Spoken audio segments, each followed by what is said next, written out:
नमस्कार मित्रांनो, आज आपण स्टॅटिस्टिकल क्वालिटी कंट्रोल चा चौथा चॅप्टर जो की 18 मार्काला आहे आणि त्यात भरपूर सारे 2 ते 3 प्रॉब्लेम येते तो बघणार आहोत. तर त्याच्या आधी आपल्याला स्टॅटिस्टिकल म्हणजे त्या चॅप्टरचं नाव आहे स्टॅटिस्टिकल क्वालिटी कंट्रोल. त्याच्या आधी आपल्याला क्वालिटी म्हणजे काय हे माहित पाहिजे मित्रांनो. तर तिसरा चॅप्टर आपण नंतर घेणार आहे, पण त्याचं थोडं क्वालिटी आणि क्वालिटी कंट्रोलची डेफिनेशन बघूया. क्वालिटी म्हणजे काय? Quality is defined as the degree of excellence which a thing possess. Degree of excellence which a thing possess is called as a quality. Quality म्हणजे काय? The quality is the degree of excellence which a thing possess. Quality is defined as the features that makes something what it is. म्हणजे वेगळं हे पहा, आपण जर एखादी वस्तू घेतली, त्याचे डायमेन्शन्स, त्याचं सगळं आपल्याला एकदम व्यवस्थित असतं. मग आपण काय म्हणतो ती वस्तू क्वालिटी म्हणजे फिट फॉर यूज. सगळ्यात सिंपल फिट फॉर यूज. जर यूजसाठी जर व्यवस्थित असलं तर ती क्वालिटीवाली आहे अशी समजतो. आलं का? वेगवेगळ्या डेफिनेशन वेगवेगळ्या सायंटिस्टने सांगितलेलं आहे. तर तुम्ही कोणची एखादी पाठ करू शकता. Conformance of the requirement. Conformance to the requirement पण चांगली. म्हणजे जे तुम्हाला पाहिजे होतं ते भेटलं म्हणजे तुम्ही काय म्हणता क्वालिटी ऑफ क्वालिटी. आलं लक्षात? नंतर दुसरं हां, नुसार ते वेगवेगळे सायंटिस्ट आहेत त्यांच्यानुसार त्यांनी बनले फिटनेस फॉर यूज. तुम्ही कोणची लिहिली तर चालतं. हां, कुणाच्या मनानुसार क्वालिटी म्हणजे काय? Customer satisfaction. ते पण महत्वाचं ना. जर कस्टमर सॅटिस्फाय झाला तर क्वालिटी भेटते. या चॅप्टरला कसं मित्रांनो भाषण म्हणजे तुम्हाला अंडरस्टँड करून घेण्याचं गरजेचं आहे. जो समोरचा बोलतोय ते लक्ष देणं गरजेचं आहे. त्यावेळेस तुम्हाला हा चॅप्टर इझिली समजेल. आलं लक्षात? हा आणि तिसरा जर समजलं तर तुमचा स्कोर झाला. कारण तिसरा आहे 14 मार्क, हा आहे 18 मार्क. आलं लक्षात? तर बघा ASQS म्हणजे American society of quality control यांच्या म्हणण्यानुसार क्वालिटी म्हणजे काय? Quality as the totality of features and characteristics of a product or service that bear on its ability to satisfy given needs. म्हणजे ते पूर्ण दिलेली नीड जर पूर्ण केली एखाद्या वस्तूने, म्हणजे ती वस्तू क्वालिटीवाली. आलं लक्षात? हां, तर कोणचीही तुम्ही लिहू शकता. आता बघा मित्रांनो, क्वालिटी नंतर क्वालिटी कंट्रोल म्हणजे काय? क्वालिटी कंट्रोल म्हणजे काय? क्वालिटी कंट्रोल म्हणजे काय? Quality control quality control means observing, measuring actual performance. Observing, measuring actual performance. हां, comparing with standard and taking control action required. हां, तर एका म्हणजे फॉर एक्झाम्पल वर्गात विद्यार्थी बसलेले. वर्गात विद्यार्थी बसलेले, मी रोज येतोय, मी रोज शिकवतोय, पण ते काही लिहीत नाहीये, त्याचा रिझल्ट येत नाही. हां, तर मी काय करणार? त्यांना ऑब्झर्व्ह करणार. त्यांचा रिझल्ट का येत नाहीये, हे चेक करायसाठी त्यांच्या वह्या बघणार. त्यांचे त्यांनी व्यवस्थित प्रॉपरली लिहिलेलं आहे का नाही ते बघणार. ते म्हणजे क्वालिटी कंट्रोल. आणि ते बघून जर त्यांनी कंप्लीट केलेलं नसेल तर ॲक्शन घेणार. ॲक्शन त्यांच्या पॅरेंट्सला फोन करणार किंवा त्यांना पनिशमेंट करणार. हां, ह्या पद्धतीने म्हणजे मी क्वालिटी कंट्रोल करायला. काय करायला लागलो? क्वालिटी कंट्रोल करायला लागलो. तसंच कंपनीमध्ये काय करते? कंपनीमध्ये क्वालिटी कंट्रोल म्हणजे काय मित्रांनो? हां, जर म्हणजे काय करते? मशीन्स व्यवस्थित चालू आहे का नाहीये? व्यवस्थित इन्स्पेक्शन व्हायला का नाही? इन्स्पेक्शन प्रॉपर व्हायला का नाही? त्याला म्हणायचं क्वालिटी कंट्रोल. आणि ते होत नसेल तर त्याच्यावर काहीतरी क्रिया करा. त्याला म्हणायचं क्वालिटी कंट्रोल. क्वालिटीसाठी जी झटपट असते त्यालाच म्हणतो आपण क्वालिटी कंट्रोल. आलं लक्षात? म्हणजे क्वालिटी अचीव्ह करण्यासाठी जे पण काही केलं असतं, त्याला काय म्हणतो आपण क्वालिटी कंट्रोल. तर क्वालिटी कंट्रोल मीन्स तिसरा चॅप्टर पूर्ण थिअरीवर. तर ही तिसऱ्या चॅप्टरची स्टार्टिंग आहे. आपण चौथा घ्यायलोय पण तिसऱ्याची स्टार्टिंग आहे. क्वालिटी कंट्रोल मीन्स काय? Observing and measuring actual performance and comparing with standard. हां, हां. Standard and taking action, control action if required. म्हणजे काय करायचं? मेजर करायचं, चेक करायचं. हां. आणि जर स्टँडर्डशी कंपेअर करायचं आणि काही बदल करायचे असेल तर बदल करायचे. त्याला काय म्हणायचं? Quality control. नंतर बघा मित्रांनो पुढचं नीट लक्ष द्या. नीट लक्ष द्या, इकडे लक्ष द्या. एसक्यूसी. एसक्यूसी म्हणजे काय? SQC is the collection, analysis and interpretation of inspection data to solve the problems related to quality control. आता आपण घुसलो मित्रांनो चौथ्या चॅप्टर. कारण की चौथ्या चॅप्टर मध्ये डायरेक्ट नाही करतात. पहिले आपल्याला हे बघावं लागतं. तर बघा मित्रांनो, एसक्यूसी म्हणजे काय? SQC is the collection, analysis and interpretation of inspection data to solve problem related to quality control. काय करायचं? जे पण प्रॉब्लेम येईल ते काय करायचे? कलेक्ट करायचे. हा, जे पण प्रॉब्लेम यायला लागले क्वालिटी खराब होण्यासाठी ते कलेक्ट करायचे. नंतर त्याला अॅनलाइज करायचं, इंटरप्रेट करायचं म्हणजे लिहून काढायचं. हा, इंटरप्रेट करायचं म्हणजे बघणे, देखरेख. हा, नंतर इंटरप्रेट करायचं of inspection, interpretation of inspection म्हणजे व्यवस्थित पाहायचं कसं होईल काय होईल. हा, data to solve the problem related to quality control, त्याला म्हणायचं एसक्यूसी. म्हणजे डाटा कलेक्शनच्या माध्यमातून जे क्वालिटी कंट्रोल करतो सोप्या भाषेत त्याला म्हणायचं स्टॅटिस्टिकल क्वालिटी कंट्रोल. हा, जसं की स्टॅटिस्टिकल मध्ये माहिती तुम्हाला पाय चार्ट आहे, एक्स बार चार्ट आहे, चार्ट आहे, ते पुढे बघणार आहे. हा, पण तुम्हाला हिस्टोग्राम माहिती आहे. हा, तुम्हाला बार चार्ट माहिती आहे. हा, तुम्हाला फ्रिक्वेन्सी पॉलिगॉन माहिती आहे. तुम्हाला सगळं माहिती आहे ना, फ्रिक्वेन्सी डिस्ट्रीब्युशन हे ते जे आपण शिकलो मीन मोड मीडियन च्या माध्यमातून जे स्टॅटिस्टिक त्याला म्हणतो स्टॅटिस्टिकल क्वालिटी कंट्रोल. आलं लक्षात? नंतर ऑब्जेक्टिव्ह आणि इम्पॉर्टन्स. आता ऑब्जेक्टिव्ह आणि इम्पॉर्टन्स मध्ये काय बेटर स्पेसिफिकेशन अचिव्हमेंट. सगळ्यात महत्वाचं काय? सगळ्यात पहिले तर हे बघू शकतो तुम्ही दुसरं काय? Improvement in customers relation. आता जर आपण क्वालिटी चांगली कंट्रोल केली तर काय होईल? कस्टमरला चांगले प्रोडक्ट भेटतील. कस्टमरला जर चांगले प्रोडक्ट भेटले तर कस्टमरचं रिलेशन वाढतं. हा, मी विद्यार्थ्यांना बोललो की नीट कंप्लीट करा, सगळं करा. त्यांना त्यावेळेस वाईट वाटत. पण ते नंतर कंप्लीट केल्यानंतर त्याचा रिझल्ट चांगला आहे. त्याचा रिझल्ट चांगला आला की ते माझा आदर करतात. तर तसं इम्प्रुव्हमेंट इन कस्टमर रिलेशन. हा, कस्टमरचं रिलेशन वाढेल. काय वाढेल?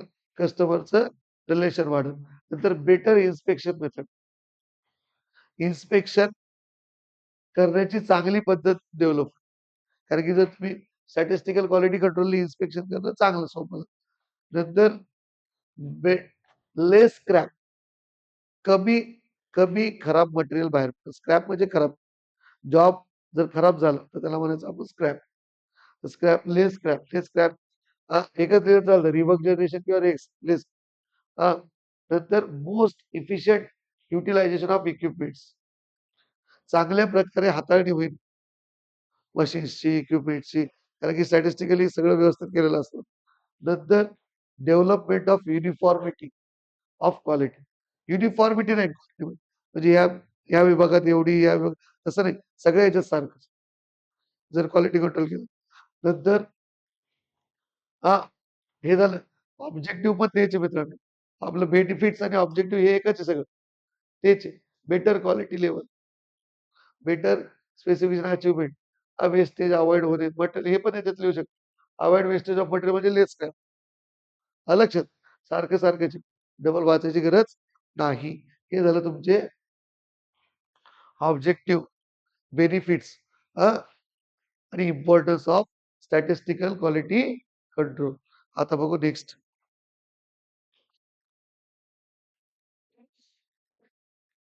आता सगळ्यात महत्वाचं आहे मित्रांनो, व्हेरिएबल आणि ऍट्रिब्यूट. याच्यावर प्रश्न येऊ शकतो, तर नीट लक्ष द्या मित्रांनो. बघा, व्हेरिएबल डाटा आणि ऍट्रिब्यूट डाटा याचा डिफरन्स लगेच घेऊन टाकेल.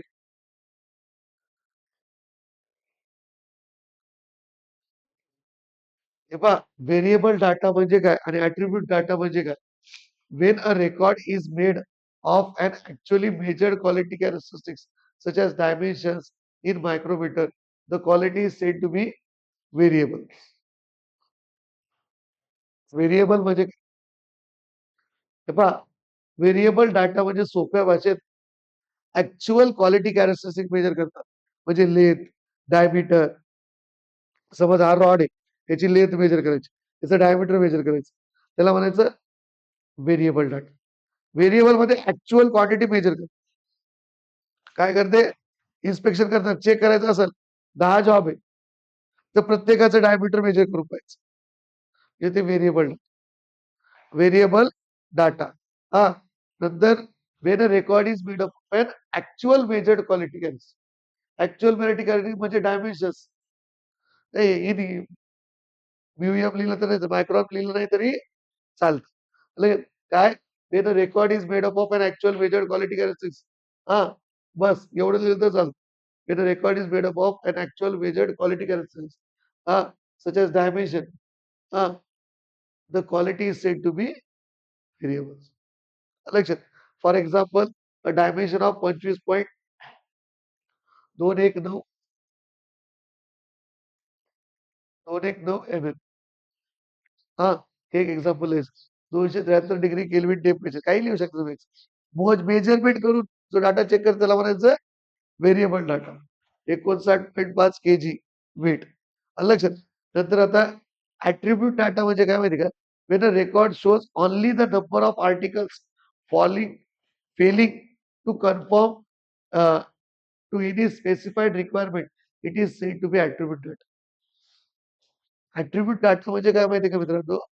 नुसतं बघायचं, खराब आहे का चांगलं आहे, खराब आहे का चांगलं आहे. हा, तुम्हाला क्रिकेट आवडतं मित्रांनो, क्रिकेटमध्ये तुम्ही बघता टेस्ट मॅच जर असेल तर टेस्ट मॅच मध्ये काय करते, 10 झाल्या, 12 ओव्हर झाल्या, आजकाल तो नवीन ओव्हरचा कोणता तरी बॉल आहे, त्या बॉलचं साईज आणि शेप लगेच चेंज होत राहतो.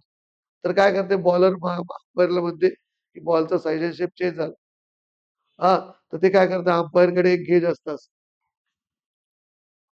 अंपायरकडे असं गेज असतं. त्या गेजमध्ये ते काय करतं, बॉल टाकून पाहतं.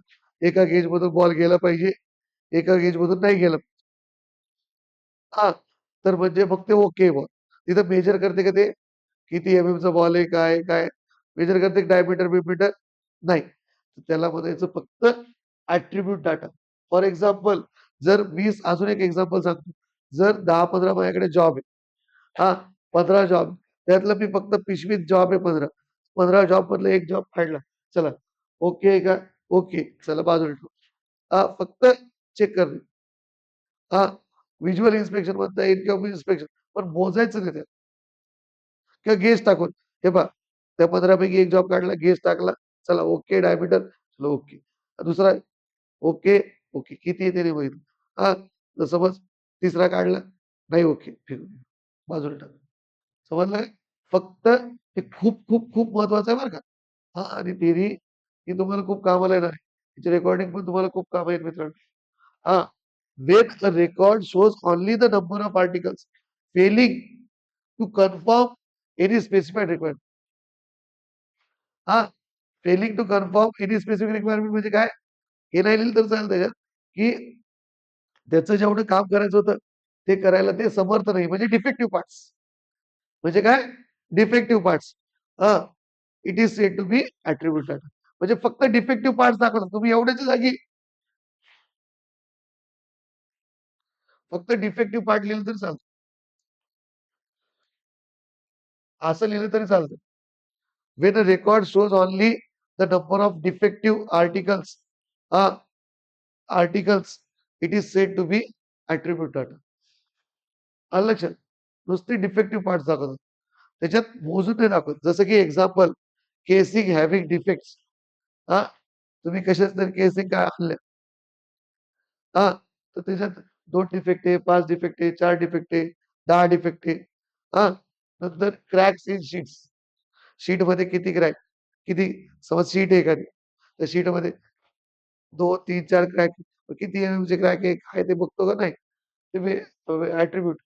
असेंबली डिफेक्ट्स कोणचं एक्झाम्पल द्यायचं? Number of defects in a samples of shift. आलं लक्षात? आता याचा डिफरन्स व्यवस्थित पाहू मित्रांनो. खूप इम्पोर्टंट आहे. 4 मार्क. आता बघा, अंडरस्टँडिंगवर भर द्या. आय-क्यू हा सोपा सब्जेक्ट आहे. आपल्याकडे गजानन मुळे नावाच्या विद्यार्थ्याला आउट ऑफ मार्क 70 पैकी 70 मार्क यायचे आय-क्यू मध्ये. हां, तर बघा मित्रांनो, ॲट्रिब्यूट इन्स्पेक्शन आणि व्हेरिएबल इन्स्पेक्शन. इन्स्पेक्शन म्हणा मेजरमेंट म्हणा, डाटा म्हणा, एकच डिफरन्स. इथं काही पण येऊ शकतं. Attribute measurement, variable measurement. Attribute data, variable data. हां, ॲट्रिब्यूट इन्स्पेक्शन, व्हेरिएबल इन्स्पेक्शन. तिन्हीला एकच लिहायचं. तिन्हीला काय लिहायचं? एकच लिहायचं. आता याचा डिफरन्स पाहू. बघा, आता एक सांगा मला, ज्यावेळेस तुम्हाला डायमेन्शन मेजर करायचे व्हेरिएबल डाटा वापरता तुम्ही. व्हेरिएबल डाटामध्ये तुम्हाला व्हर्नियर कॅलिपर वापरावं लागेल. मायक्रोमीटर स्क्रू गेज वापरावं लागेल. हां, म्हणजे मग याच्यात काय इकडे बघा. याच्यात एक्झाम्पल ऑफ इन्स्ट्रुमेंट युज्ड हां, व्हेरिएबलमध्ये व्हर्नियर वापरावं लागेल. मायक्रोमीटर वापरावं लागेल. व्हर्नियर वापरावं लागेल आणि डेफिनेशन इकडे बघा. पहिला पॉइंट काय लिहायचं मित्रांनो, जे मागे डेफिनेशन लिहून दिलं ना, जे मागच्या याच्यावर ज्या डेफिनेशन आहे, त्या इथं पहिल्या पॉइंटवर लिहायच्या. इथं आणि इथं. इथं आणि इथं. त्या डेफिनेशन लिहायच्या.